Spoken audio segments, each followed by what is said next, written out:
Hello po, magandang gabi sa inyo, 'no? Sabado na ng gabi ngayon. Today is November 8. Okay po. Tama ba ako? O tama na. Baka kasi nagkamali ako nung sabi ha. O tama po, November 8 ano. Pasensya na kayo, walang reading kaninang umaga, tinanghali talaga ako ng gising. Siguro po sa sobrang pagod. Ayan, may nag-request ang reading kasi ng maagang maaga. Taga OFW po. Tapos nakatulog ako ulit. O yun, ang nagising ako 1:00 na yata. Ayun po siguro sa pagod ano, kahapon. And uulitin po natin ha, may papasok na bagyo po, no. Maaaring ngayon na raw pong madaling araw mag-landfall. So ako siguro mararamdaman ko dahil alam niyo naman, may trabaho tayo ngayon ano, hanggang mamayang umaga, bukas ng umaga. Mag-ingat po ang lahat ha. Malakas ang bagyong ito. Ayan. Kagaya ng nasabi ko dun sa nakaraang reading ko na medyo magkakaroon ng maraming tubig kung naparood nyo yun. So, eto pa pala. May isa pa po. At sana ay nakapaghanda tayo, no? Kahit bigas lang, ganyan. Maggawa na rin kayo ng go bag ninyo po ha. Maglagay ka kahit kaunting damit. Ayan. Hindi natin masasabi po kung anong magaganap, kung gaano kalakas ang bagyong ito ha. Yun lang pinagdarasal ko simula pa kagabi, no? Na sana po lumihis, 'di ba? At wag namang tumbukin ang North Luzon at ang Metro Manila. O di po ba? Kasi kung gaya na nangyari sa Cebu, grabe, no? Ang daming namatay, ang daming nasira, no? Baka dito sa Manila, mas sabi nga nila, baka mas doble pa. Oh. Kasi mas maraming bahay dito, mas maraming tao. Di po ba, no? So, mag-ingat po ang lahat. Ayan, maging aware tayo, no? Sana na-secure na yung mga, sa mababang lugar, yung mga gamit na madaling mabasaha. At mag-ingat po kayo. Ayan, ang mga bata po, ingatan ninyo ha. Siyempre, kung may mga alaga kayong hayop, mga aso, pusa, ayan, secure nyo na rin. Akong pinaproblema ko si Pipoy, kung paano ko siya iaakyat dito sa taas ng bahay ko. Kasi napakalaki niya. So siguro bubuhatin namin ng kapatid ko kapag talagang alam niyo yun, bumaha na dito sa baba. Ayan, baba ng bahay namin. Okay po, ito na ang reading natin. Basta mag-ingat po ang lahat ha. Maganda na rin kayo ng kandila, posporo, ganyan po ha. Hindi natin masasabi ang kuryente. Okay po, mag-ingat po kayong lahat. O ito na ang ating reading for tonight. Okay. Meron tayo rito 4 of Pentacles. Ayan. Buti kanyo kahapon di ba? Nung Biyernes ba yun? Huwebes, nag-secure na po akong pagkain nila, no? Lalo na yung mga pusa kasi alam kong magtatago yung mga pusa eh. Pero meron kasi kaming bakanting isang parang ito, no? Kwarto. Doon sila kapag bumabagyo. Doon ko sila pinaglalagay. Doon ko sila pinapatulog kasi syempre ayoko silang, alam niyo yun, baka mamaya maanod-anod ng tubig. Di ba? Then, meron tayo ditong 8 of Wands. Ayan. Problema ko lang talaga si Pipoy kasi napakalaki niya. Hindi ko alam kung paano ko bubuhatin. Siguro po nasa mga 20 kilos na to eh. And meron tayong the Empress. Ayan. Pero sinasabihan ko naman siya kanina na kapag naramdaman niya na at ako'y kanyang gisingin kung ako'y makakatulog. Pero alam kong hindi ako makakatulog ngayong gabi. Magdamag na to. Una, may trabaho tayo, di ba? At mararamdaman ko po yan. Okay, meron tayong 7 of Swords. Ayan ha. Panatilihin din natin ang pagiging kalmado po ha, para makapag-isip tayo ng maayos. Huwag tayong magpanik. O, di po ba? Para yung isip natin tumatakbo. Okay? Maganda po tayo ha. Naghanda po tayo para sa paparating na bagyong ito. And meron tayo rito 7 of Pentacles. Ayan. 3 pa ang kulang para sa ating situational reading. Okay, meron tayong Queen of Pentacles. Ayan.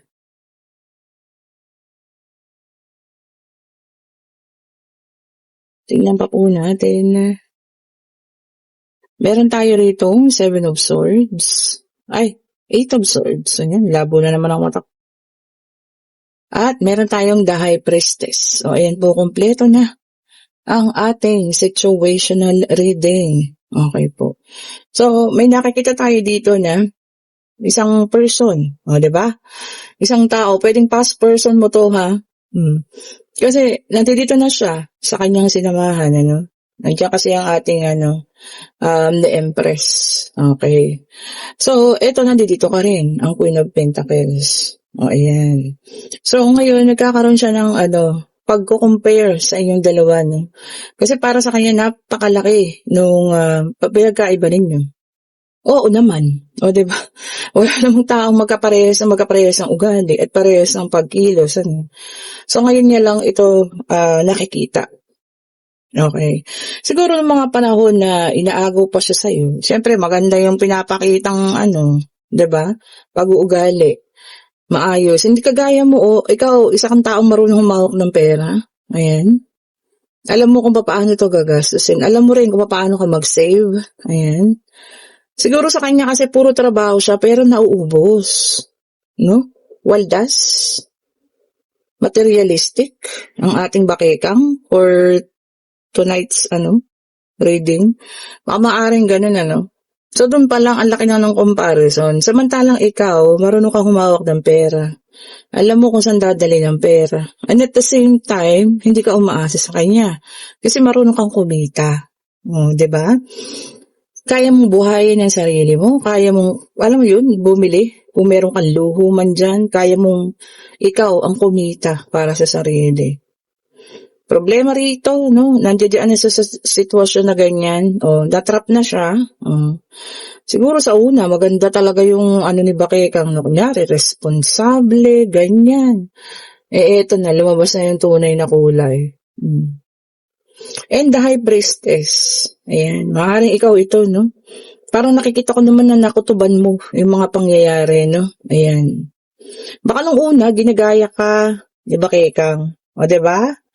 Kaya or parang mas hinihigitan yung mga traits mo, yung mga pag-uugali mo. Kaya niya napaibig. Tapos yung pala hindi naman pala tunay. 'di ba? May isa naman pong tao, regardless babae, lalaki, LGBTQ, ang naloko ng isang manluloko, ha? Okay. So ngayon, nakikita niya yung pinagkaiba ninyo or yung kaibahan ninyo sa isa't isa ngayon pa, 'di ba? So para sa akin, bakit ngayon? 'Di ba? Sabagay, ngayon lang naman talaga lalabas siya dahil ngayon lang naman sila magkasama. Problema ngayon, hindi na siya makaalis, no? Wala na siyang, ang tawag dito? Pagkakataon pa. Hindi, kung kung siguro kung pipilitin niya talaga, baka sakali, no? Pero kasi ayan, naiipit na siya sa sitwasyon. Yun lang. O, diba? Nagkamali ka, alam niya na, nagkamali na siya, alam niya yung, kaya ngayon nagkakaroon siya ng comparison. Siguro lagay niya na isa-isip, no? Bakit nung kami ganito? Maalwan kami sa buhay. Bakit nung kami maayos kami? O, diba po? And then, meron tayong Wheel of Fortune, may kasamang number 10, karma. Diba? Unang kita ko pa lamang, karma. So, sad to say, karma yun. Karma niya na yun. So, pinagpalit ka, pero yun na rin pala yung karma niya, no? Diba? Pilit ka niya ngayon ikukumpara, kahit pa ikumpara ka, ano magagawa na ngayon ng comparison na ginagawa niya? Pagsisisi nga lang, di ba? Makakaramdam siya ng pagsisisi sa ginagawa niyang pagkukumpara sa inyo. At alam ko, pakiramdam ni Bakekang, nararamdaman niya rin yun, na kinukumpara siya sa'yo. Kaya alam mo yan, yung inisay ni Bakekang hanggang langit yan, ha? Baliktad na no? Ikaw na dapat ang magagalit, pero hindi Isa po yun. Di ba? And then, meron tayong the number 17, the star. Sabi niya rito, healing. So, ikaw to, no? You are under the healing process. And, nagiging positibo ang pag-healing mo, ha? Which is good. Malaking tulong sa'yo kasi mas mabilis po tayong makakaalis, makakatapos sa mga ganitong no? Napakaganda po. Kasi positive healing daw, Ayan, ha? Kung ano man, sabi nga nila, ano man po. Basta positibo ka, maaalis ka po sa sitwasyong yun, ha? And meron tayo dito, the Fool. Okay, so ito na freedom, sabi, no? Talagang meron ka ng freedom and a new beginning, panibagong paninimula, panibagong pag-asa. paglaya, sa nakaraan. O ayan ha, nakalaya ka na. Baka naman pag nagparamdam sa'yo alam mo yun, bumalik-balik ka naman. Naku, ay, huwag naman pong ganun ha. And then meron tayong Ace of Pentacles, pati sa financial, no? New beginning ka na rin. Siguro kung dati, iniisip mo yung kinabukasan yung dalawa. O, diba? Kaya alam mo yun, puro pagtitipid ka, puro sideline ka, para mabili mo yung gusto mo, nang hindi mo nasasakripisyo yung ipon ninyong dalawa. Pero ngayon, talagang new beginning ka na, no? Para sa sarili mo lang. Oh, ganda nun ha. Ganun talaga pag responsableng tao, di ba? Iisipin mo, hindi lang yung para sa'yo yung sa inyong dalawa. Then, meron tayo rito, King of Cups. Ayan. Ayan, tuloy. Sabi niya rito, no, kailangan i-balance niya ang kanyang emosyon. So, minsan nagiging emotional din siya. Emotional in a sense na siguro nanghihinayang, pagsisisi, no, remorse, ganyan, halo-halong emosyon, nalulungkot. Ayan, ayan, tignan mo ha. Siya na ang nasasaktan ngayon. 10 of Swords, okay?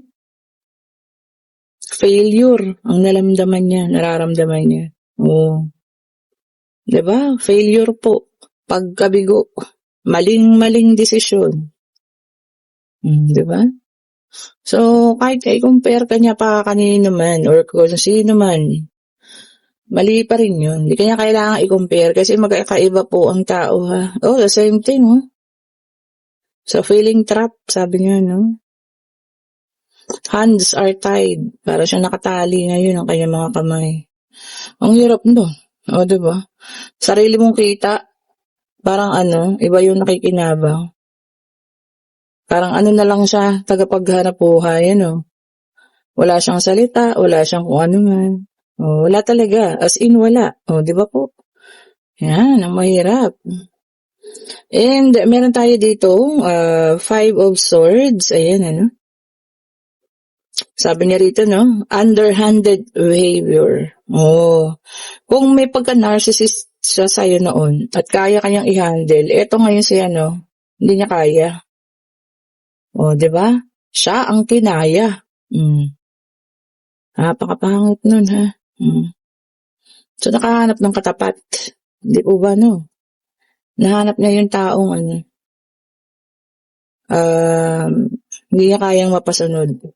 Kung noon ikaw yung tao na, alam mo yun, nagbibigay. Kumbaga, hindi naman sunod-sunuran. Pero, kaya lang, para wala lang gulo. Sige na, pagbibigyan mo na. O, ngayon, di siya yung diba? Siya itong nasa, ngayon, problematic kineme. Mahirap din, na naging tagapag-ano ka na lang. Tagapaghanap buhay, wala kang say. Hindi po ba? Hirap yan. Ayun na. Hindi natin tong isa. Okay, meron tayong air sign. Ito ha. The star na naka-reverse. Ayan, Para ito naman sa iba ha. Sabi niya rito, self-trust. Pagtiwalaan ng sarili ha. Baka yung iba nawawala na ng tiwala sa sarili, Baka kasi nga puro failure na lang ang nararamdaman. So wala nang tiwala, wag po ha. Kaya yan. 'Di ba? Hangga't may buhay, may pag-asa, kakayanin po natin yan ha. Kakayanin po natin. Okay, tingnan pa natin. Salamat po pala sa mga maagang nagpapabook ha. Para sa November 14 na private reading natin. Ayan, salamat po sa inyo. Ayan, sa mga gusto pa po magpabook, ayan, marami pa tayong slots ha. Magpabook na po kayo para sa Friday. And then meron tayong the strength, which is the fire sign. Ayan ha. Aries, Leo, and Sagittarius. O tagi-tagi sa ha. Air, fire. Ito naman, Sabi niya rito,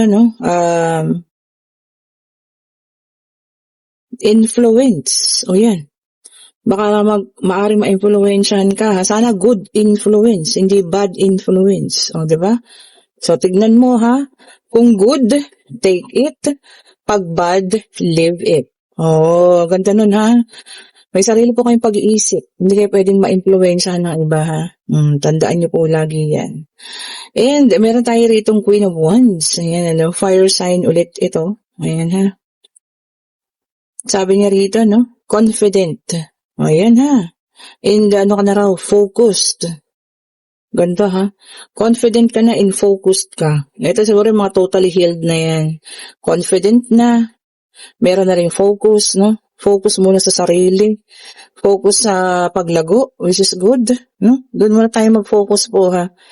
Huwag muna sa ibang tao, huwag muna sa ibang bagay. Lalo na kapag nakapag-healed ka na, mas maganda po yun, ano? Ito naman, tingnan nyo naman, nakabiti. Tingnan natin ha. Okay, so meron tayo ditong 8 of Pentacles, Earth sign, ayan. Oh, sabi rito na yung iba sa inyo, ma-hire as apprentice. Oh, ganda nun. So, apprenticeship para sa iba ha. O, kung ano man ito, pwedeng tawag dito, kayo sasanayin, no? Pwedeng maging supervisor, maging manager, no? Apprenticeship daw po. So, tanggapin natin, di ba? Kasi pagka tinanggap nyo yan, ibig sabihin, magaling kayo, kaya kayo yung na-appoint dyan ha. So, merong ano, ang tawag dun, pagtaas ng posisyon. And then, meron tayo ditong the world, which is the earth sign. So, meron tayo ditong air, fire, and earth. Sa ating the world, kaso naka-reverse siya, no? O, ayan ha, para sa iba sa inyo, no? Merong, tawag dito, meron kayong naghahanap ng closure. So, yung iba sa inyo, wala pang closure, ha? Okay, so for some of you talaga po, no, hanggang ngayon naghahanap pa rin ng closure. O yun talagang meron naman kasi talagang ganung tao, no. Hindi natin masasabi na porket nagkahiwalay na, no. Kasi meron yung iba iniwan lang ng biglaan, o 'di ba? So naghahanap ng closure, bakit, 'di ba? Para magkaroon ng peace of mind. So makuha yung mga kasagutan ba na gusto, 'di ba? And meron tayo ditong the world in reverse. Fire sign ulit ito ha. Okay po. So, naku, sa inyo naman, yung iba sa inyo ha. Sabi niya, no, negative pace. O, yan ha. So, karaniwan, babalot ng negativity. O, ay naku, huwag naman. Siyempre, pag negativity, nag-a-attract din ng negativity sa buhay. O. So, sanggain ang mga negativity ha. Kung may mga black tourmaling kayo dyan, isuot nyo na. Kung may paparating ng mga negative things, no? And meron tayong page of Pentacles, Earth sign, ito naka-reverse ulit. Ayan ha. And sabi niya rito, laziness, pagkatamad. Bakit? Some of you, no, nakakaramdam ng pagkatamad. Siguro weekend kasi. Diba? And meron tayo rito Ace of Cups, water sign. Kompleto na po ha. Lumabas na lahat ng zodiac sign. Cancer, Scorpio, and Pisces. Ayan. Naka-reverse, no? Sabi niya rito, no? Emptiness. Nakakaramdam ng emptiness, no? Ayan. O yung parang sobrang kalungkutan na parang wala na. As in, wala na lahat, ano? Kasi naman sa inyo yan. O, wag naman. Bigyan natin yung chance ang ating sarili, no? Napakasaya. Kumbaga, maghanap ng diversion, yung mga nakakatuwa. Ayan ha. Kasi hindi nag-uumpisa ang depression ha. Yung mga ganyang pakiramdam, kalungkutan, kung ano man, ano. So, ayan, pwede na kayong magtanong. Answerable by yes or no ha. Pag-ibig, financial, pangyayari, kung ano man ang gusto niyong tanongin. Ayan, Divine Universe. Ibigay mo po sa amin ang kasagutan. Huwag naman po ganito karami. Isa lang po.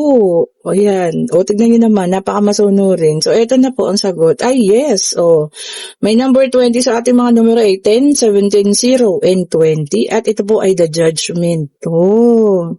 So, yung iba talaga rito, no, merong pagising. Ayan. Pwede rin ito ay forgiveness, no? Parang pagpapatawad. Para kung kanina man yung nais niyong patawarin. Ayan, ibibigay niyo na raw po, ha? Ayan, kung nagugustuhan yung ating reading, pa-like, pa-share, pa-subscribe, hit the notification bell pa para lagi kayong updated sa mga bagong videos na release natin. Pasensya na po sa ingay na naririnig. Kung maririnig kayo dahil medyo maaga-aga pa. At kung gusto yung bumili ng ating mga bracelet, ayan, mag-chat na po kayo ha. Salamat po sa mga may order. Ayan. Palampasin lang natin yung bagyo po ha bago natin mapa-deliver kasi alam kong babahain ang JNT doon kasi napakababa ng JNT, no?